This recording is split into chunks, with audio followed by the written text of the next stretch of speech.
With the release of the Super Mario Galaxy movie, Rosalina's backstory had some significant changes made to it, and I've seen a lot of people arguing over whether or not it's good or bad, so let's talk about it.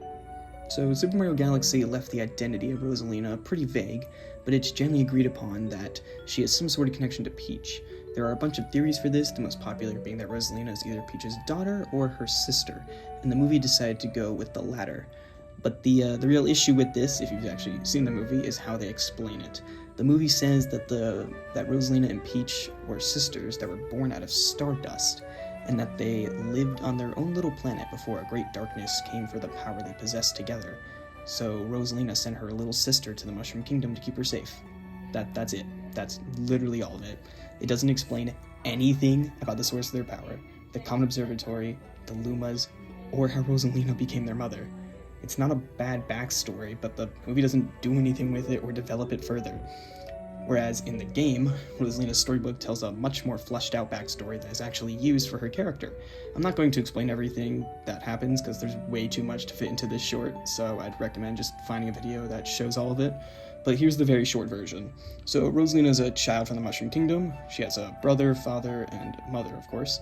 One day, a Luma crashed nearby in a spaceship while looking for its mother, and Rosalina, whose mother is also missing, helps it repair its ship and then joins it on a journey through the stars, hoping to find both their mothers.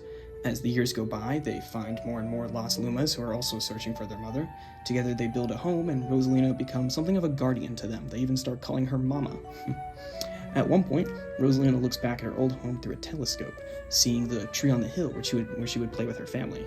She then burst into tears, crying to go back home and to see her mother again. But as she reveals, she knows she never will, because her mother is sleeping under the tree on the hill. The first Luma tells her not to be sad, because her mother will always be a part of her, and it then transforms into a comet to carry them all on their journey. The rest of the Lumas comfort Rosalina, and she realizes that they are her family now, and that she's now their mother. The comet eventually becomes the Comet Observatory, with its new mission of finding and protecting the Lumas.